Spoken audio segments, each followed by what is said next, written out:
So let's talk about the economic, financial, energy, gas, oil situation in the collective West because that's where it's going really, really bad, and it looks like it's going pretty good in in Russia and in the East, let's say, of the globe. Where to begin? We got price caps on oil. We've got price caps on gas by the EU. But what are you going to cap? Well, There's no more gas. So what are you going to well, cap? exactly. Well, exactly. I Let's mean, see. We got well, and we have OPEC also making moves, decreasing production as well. A small amount, but still, it's symbolic. So we've got subsidies from Germany. We've got, in order to help people out and help households, we have the UK spinning out of control with regards to energy. We have Italy. We have Sweden, Austria. They're bailing out energy companies. I mean, a complete train wreck, a disaster is coming, and it's still September. It's yeah, only September 6th. absolutely. You're entirely correct. I mean, I think I have to say this. I mean, this disaster has unfolded much faster than I'd expected, and nobody would accuse me of being an optimist about this. I mean, I thought that we would be in severe trouble in Europe, but I thought it'd be November, December. I didn't expect that we'd be in this kind of mess now in September, so soon in the autumn. I mean, so if summer isn't probably over yet, and yet we are in this mess. And so, what are they doing? I mean, they're doing what you would expect them to do. They're not able to conjure up any extra gas, as you rightly said. They're capping. Well, what are they capping? Because the gas simply isn't flowing anymore. But they're doing what you would expect them to do. Essentially, they're throwing money at the problem. I mean, it's the only thing they can do. So they're subsidizing everybody. They're subsidizing households. They're subsidizing businesses. And at the same time, they're trying to cap prices of a commodity, gas, in fact, not just gas, energy generally, because oil is also looking very shaky, commodities which are in increasingly short supply. Now, what they are doing at one and the same time is they're supporting demand at a time of reduced supply. And they're trying to get round the upward pressures that would create in inflationary terms if you support demand by giving people money, but supply is shrinking. You would expect prices to rise. They're trying to prevent that from happening by placing caps on prices. Now, any economist, whatever school they come from, would tell you that that is a formula for shortages. And that is, it seems to me, exactly where we're going. We're going to have blackouts and all of those things. And I can't really see how this, thing is going to be pulled off without energy rationing before very long. And energy rationing, of course, is going to be extremely bad. But given that demand is going to be protected anyway, if they start giving money directly to people to spend and there's no supply, even if there's no supply of energy, I can't for the life of me see how this can be anything else other than inflationary in the medium to in the medium term. So you're going to see another surge in prices. I mean, that it seems to me is exactly what's going to happen. And bear in mind, I mean, they're throwing, and we're talking about huge amounts of money. I mean, Scholz has come up with 65 billion euro package. He's got to borrow. He says he's not going to borrow, but I mean, where's he going to find the money if he's not going to borrow? So he's going to have to borrow. Interest rates, however, are rising. So the cost of borrowing is going to be growing.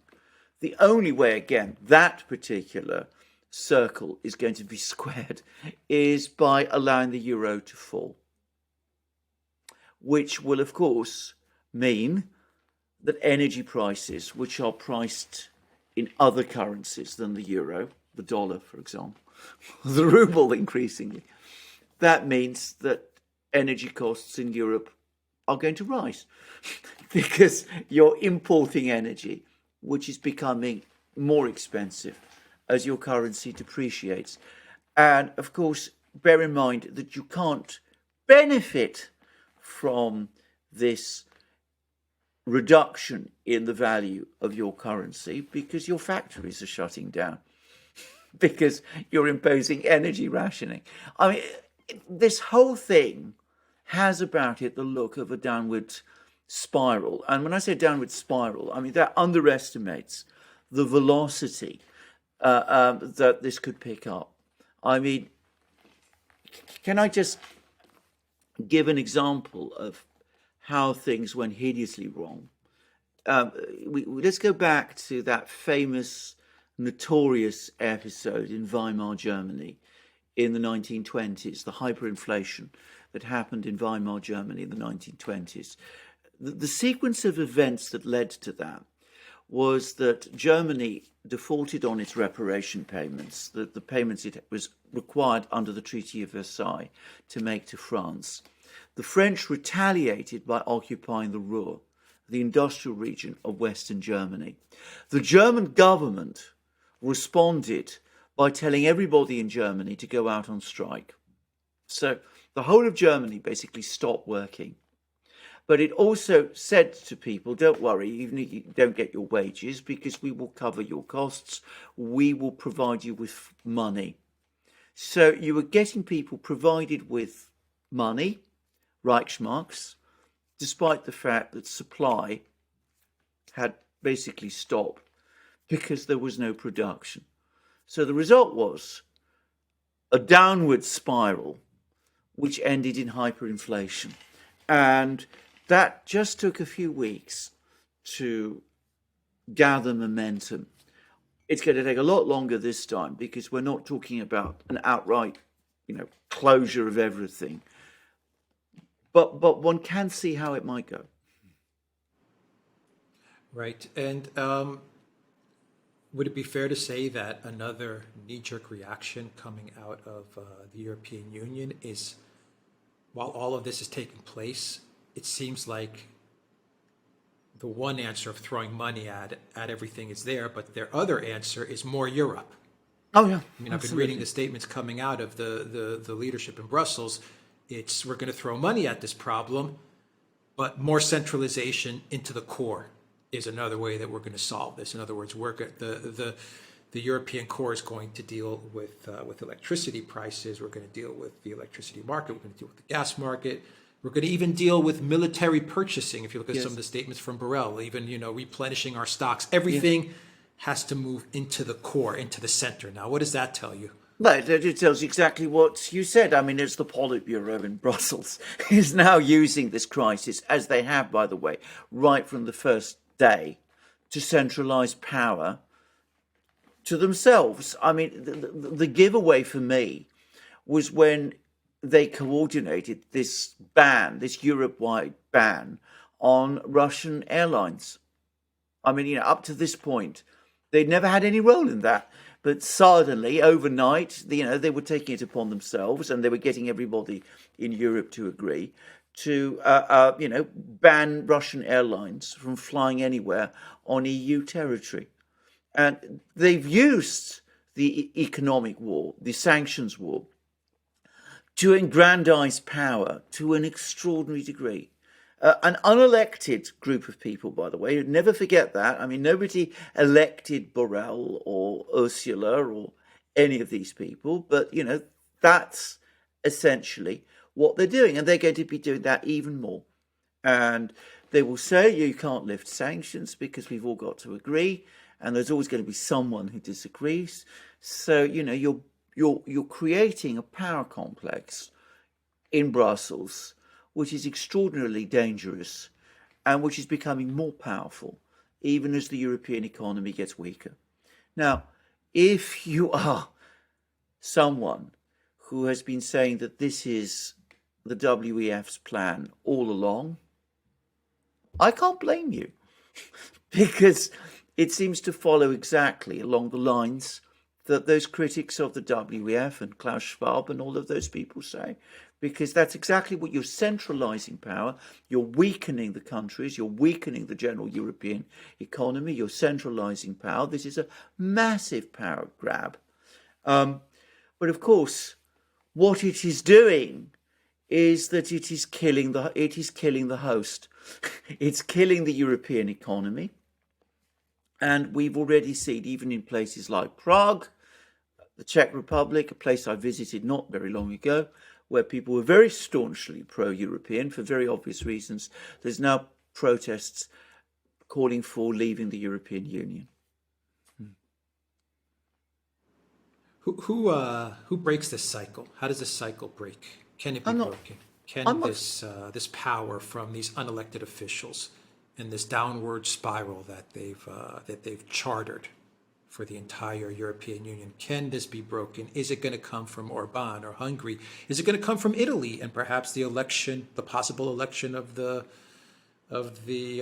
Brothers Party, if they follow through on their anti-EU agenda, which it seems, I'm not saying it's 100%, but it seems like that's their platform. I don't want to say I'm 100% on that or that I believe that, but anyway, where can this come from? Where can breaking this downward spiral, this death spiral, come from? Or it's not. Where in much the same way like we talked about the UK, where the European Union is doomed. Yeah, I mean, I have to say this straightforwardly. I'm not sure we can stop this downward spiral. I look at the people who have been trying to push back, and you have Orban. I think what's much more likely to happen there is that Orban and the Hungarians will simply say enough's enough. Let's just leave this. Let's bolt. Let's just leave the European Union completely. But if you're looking at the core countries of the European Union, where that isn't really an option, I mean, you'd like to think that Italy, for example, might break ranks. I mean, Salvini has now said, let's pull back on the energy sanctions. They're only working to the Russians' advantage. They're destroying us. We're on our knees, I think was what he said. And Meloni would probably say the same. But the consistent pattern is that whenever people like Salvini have appeared in any of the core European states who've broken with the consensus, they've always been beaten down or bought off. And I'm not convinced that's going to stop. So how does this stop? How does this end?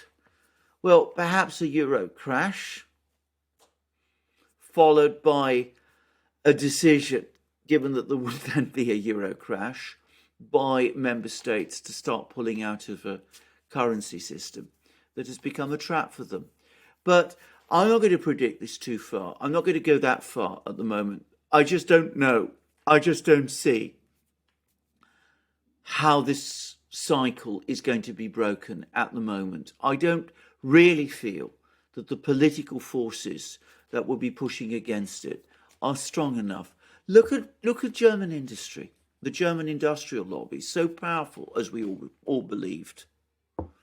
And they've sat back and allowed someone like Habeck to impose these extraordinary sanctions on them. I mean, if they're that weak, so lacking in self-confidence, so unable to assert themselves against, I'm going to say, a clown like Habeck, what hope is there that anyone else will come together and do anything different? I mean, at the moment, I just don't see it.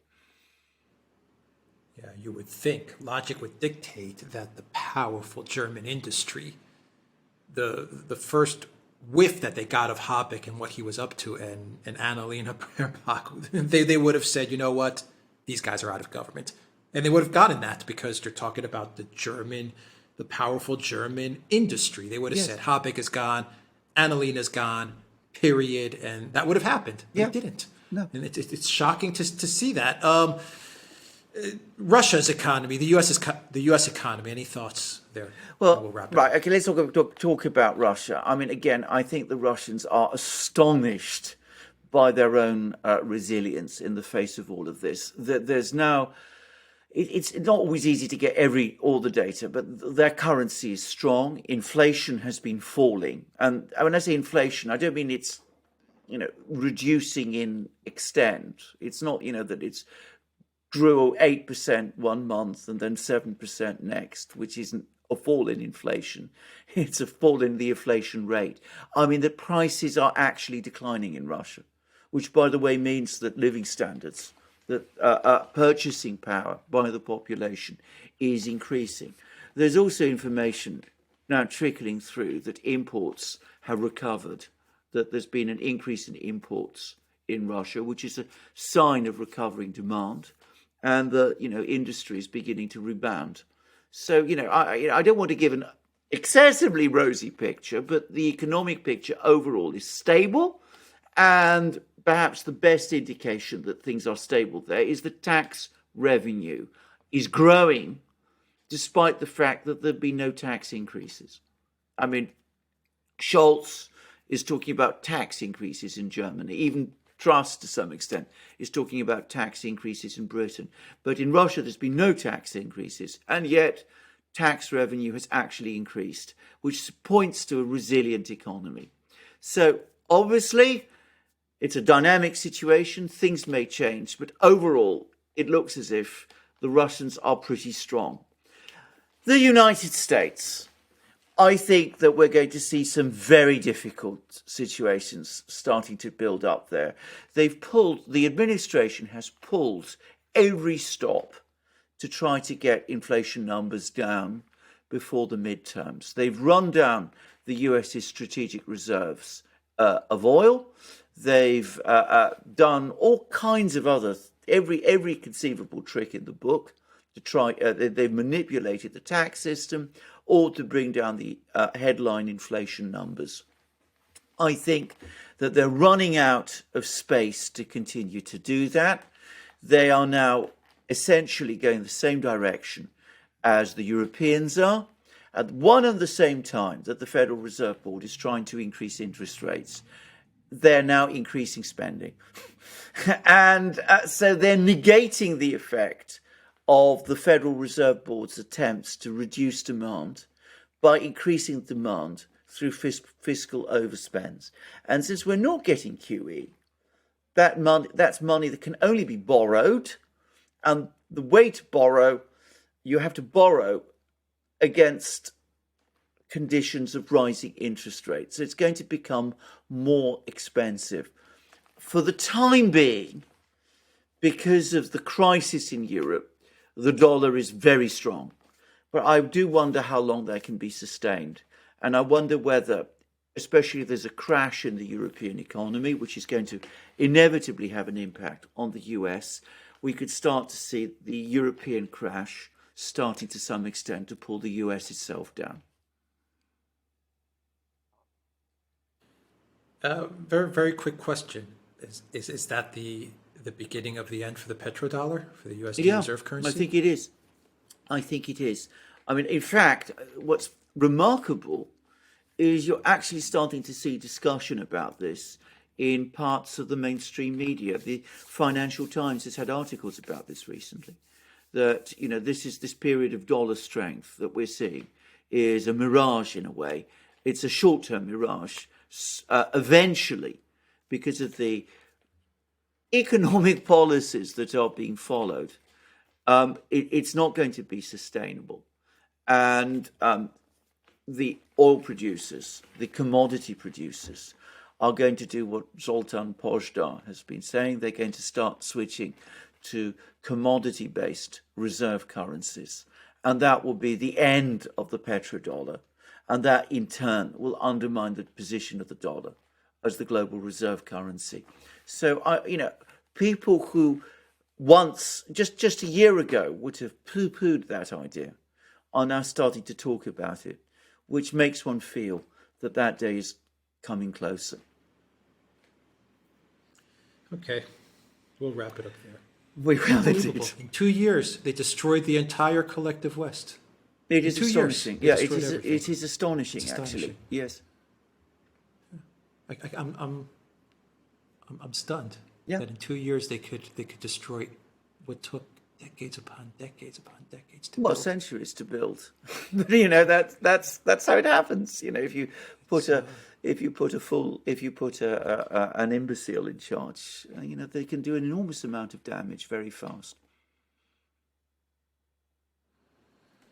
The Duran.locals.com, the Duran shop, 10% off. Use the code Good Day. Take care.